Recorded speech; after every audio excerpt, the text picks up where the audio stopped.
Hello students, good morning. Welcome back on my YouTube channel.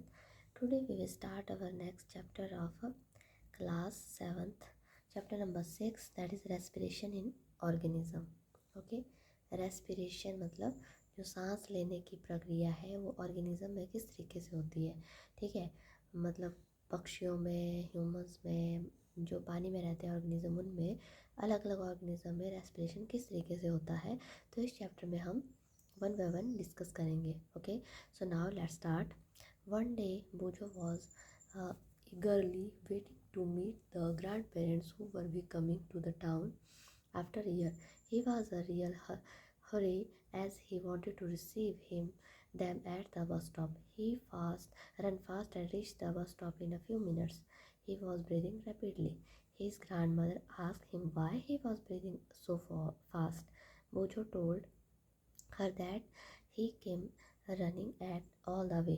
तो देखो, जो वो जो है वो बड़ा उत्सुक था मिलने के लिए अपने ग्रैंड पेरेंट्स के साथ, क्योंकि वो शहर आ रहे थे काफ़ी टाइम के बाद. ठीक है, तो बहुत मतलब होता है ना कि कोई आपके घर में आने वाला बहुत टाइम के बाद, तो आप कितने एक्साइटेड हो जाते हैं. तो वैसे ही जो वो जो है वो भी बहुत एक्साइटेड था.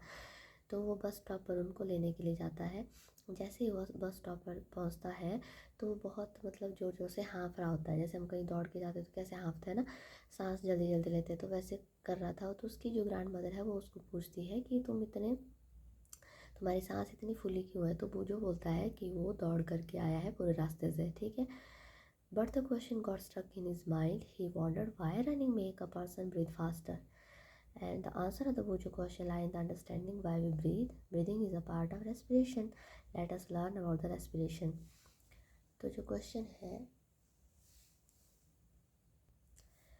बोझो के दिमाग में क्वेश्चन अराइज होता है कि वो सांस क्यों लेते हैं. ठीक है, मतलब हम सांस क्यों लेते हैं, क्या ज़रूरत है हमें सांस लेने की. और इसके जो क्वेश्चन है बोझो के, तो उनको हम आगे वन बाय वन डिस्कस करेंगे. ठीक है, तो ब्रीदिंग जो है रेस्पिरेशन का एक पार्ट है. जो सांस लेना है पूरे रेस्पिरेशन का एक पार्ट है, तो इसको हम पढ़ेंगे. So now let's start. Why do we respire, हम क्यों सांस लेते हैं. चैप्टर 2 में you have learned that organisms are made up of a small microscopic unit called cell. A cell is the smallest structure and function unit of an organism. Each cell of an organism performs certain functions such as nutrition, transport, excretion and reproduction.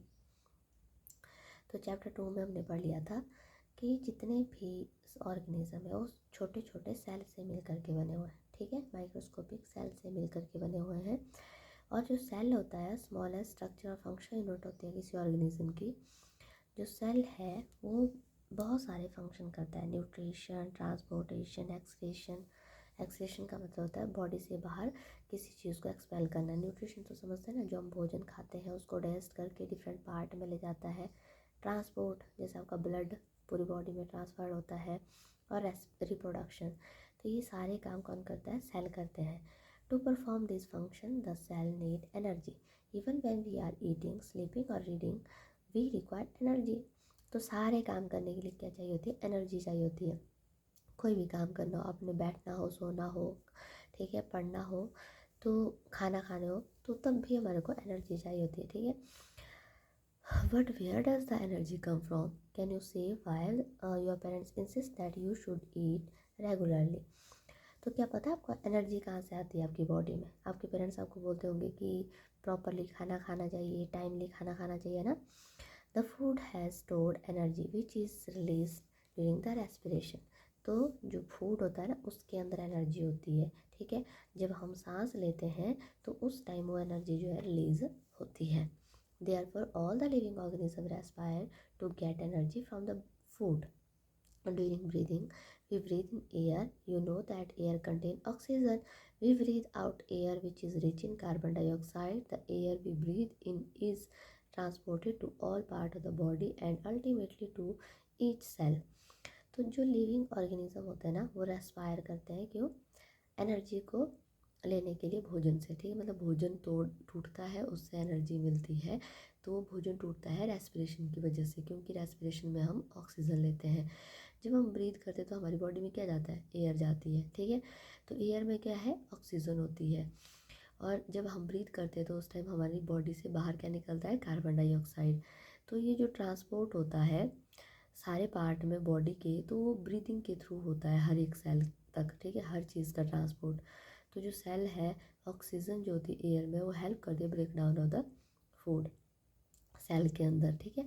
जो process होता है break down, जो food का process होता है ना, तो वो एनर्जी को रिलीज़ करने का, तो उसको बोलते हैं सेलुलर रेस्पिरेशन। मतलब बेसिकली क्या देखा जाए कि जो सेल है वो ऑक्सीजन की प्रेजेंस में सांस लेते हैं एक तरीके से, ठीक है, रेस्पायर करते हैं, और वो जो है ऑक्सीजन को लेते हैं, कार्बन डाइऑक्साइड को छोड़ते हैं, और उसके साथ साथ उन सेल के अंदर ही एनर्जी बनती है, और वो एनर्जी जो है जब बनती है तो पूरी बॉडी में ट्रांसपोर्ट होती है। Cellular respiration take place in the cell of all organism. तो सेलुलर रेस्पिरेशन कहाँ होती है, हर एक ऑर्गेनिज्म के सेल के अंदर। In the cell the food that is glucose is broken down into carbon dioxide and water using the oxygen. तो क्या होता है, जो सेल है ना उसके अंदर जो फूड है, फूड का मतलब है जो फूड डेस्ट होता है तो उसमें से ग्लूकोज निकलता है। तो जो ग्लूकोज है ना वो जाता है सेल के अंदर, और सेल के अंदर कुछ ऐसे पार्ट होते हैं वहाँ पर उसका ब्रेक डाउन होता है, ठीक है, ग्लूकोज टूट जाता है, और उसकी वजह से कार्बन डाइऑक्साइड बनती है, वाटर बनता है, और ठीक है, कार्बन डाइऑक्साइड और वाटर बनते हैं, साथ में एनर्जी बनती है। When break down of glucose occur with the use of oxygen in it is called the aerobic respiration. तो जो ब्रेक डाउन होता है ना ग्लूकोज का, ठीक है, ऑक्सीजन के यूज से, तो उसको बोलते हैं एरोबिक रेस्पिरेशन। एरोबिक का मतलब होता है एयर की प्रेजेंस में respiration. Food can also be broken down without using oxygen. तो जो है ऐसा नहीं है कि भोजन को ऑक्सीजन के बिना पचाया नहीं जा सकता। बहुत सारे ऐसे ऑर्गेनिज्म है जिनको फूड को डाइजेस्ट करने के लिए ऑक्सीजन की ज़रूरत नहीं होती है, तो उन ऑर्गेनिज्म को बोलते हैं एनारोबिक ऑर्गेनिज्म, और उस रेस्पिरेशन को बोलते हैं एनारोबिक रेस्पिरेशन, ठीक है। Breakdown of food release the energy. तो जो ब्रेकडाउन होता है फूड का, उससे एनर्जी रिलीज होती है। ग्लूकोज टूटा कार्बन डाइऑक्साइड वाटर और एनर्जी में, किसकी प्रेजेंस में, ऑक्सीजन की प्रेजेंस में। You should know that there are some organism which such as yeast that can survive in the absence of air. तो ईस्ट के बारे में आपने पढ़ा होगा, सुना होगा, ठीक है।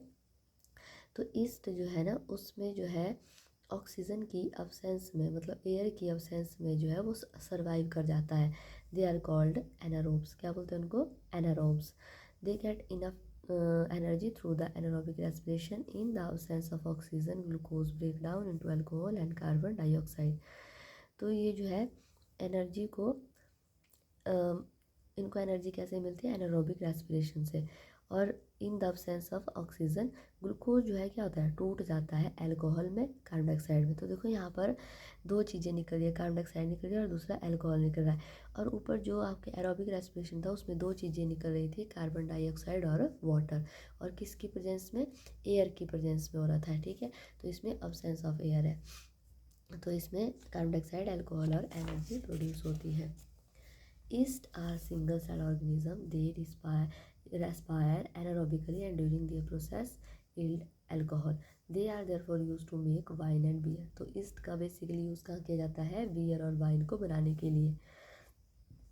Our muscle cell can also be respire anaerobically but only for a short time when there is a temporary deficiency of oxygen.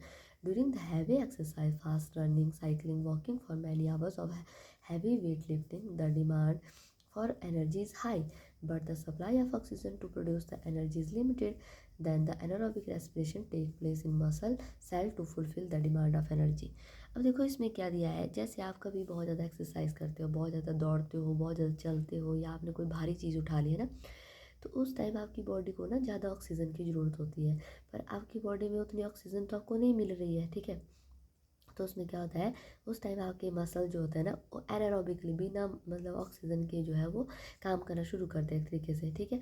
और उसकी वजह से आपके मसल के अंदर जो है कुछ जो चीज़ें हैं वो इकट्ठी हो जाती है। तो वो जो एसिड है वो इकट्ठा होता है आपकी बॉडी में, उसको बोलते हैं लैक्टिक एसिड, और उसकी वजह से आपको क्रैम्प्स पड़ते हैं। तो आपने नोटिस किया होगा कभी आप बहुत ज़्यादा दौड़ते हो तो आपकी टांगों में बहुत दर्द होता है ना, तो छाले बोलते हैं हम अपनी लैंग्वेज में। तो लैक्टिक एसिड इकट्ठा हो जाता है, क्यों इकट्ठा होता है, क्योंकि जो सेल्स हैं वो एनारोबिकली रेस्पायर करते हैं, ठीक है।